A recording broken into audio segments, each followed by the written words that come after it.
Pinangunahan ni Special Assistant to the President Anton Lagdameo Jr. ang interagency meeting para sa CAMP's Transformation Plan at pabilisin ang pagpapatupad ng mga socio-economic program sa ilalim ng Normalization Program. Ang News Now sa report.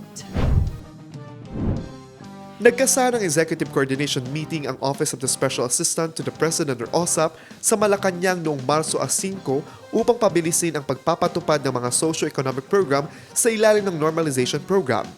Pinangunahan ni Special Assistant to the President Anton Lagdameo Jr. ang pulong kasama ang mga opisyal mula sa Office of the Presidential Advisor on Peace, Reconciliation and Unity, Department of Public Works and Highways at Department of Agriculture.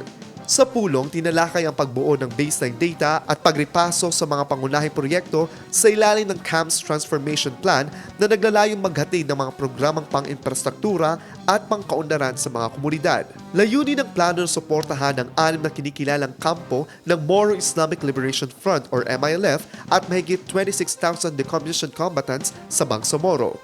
Ayon sa OSAP, mahalaga ang mas pinalakas na koordinasyon ng mga ahensya upang matiyak na maayos na maipatutupad ang mga proyekto at makarating ang mga serbisyo sa mga benepisyaryong komunidad. Bahagi nito umano ng patuloy na pagsisikap ng pamahalaan na isulong ang pangmatagalang kapayapaan at inklusibong pag-unlad sa Bangsamoro bilang paghanda sa ganap na implementasyon ng Comprehensive Agreement on the Bangsamoro pagsapit ng 2028. Marcus Uy, iMinds Philippines.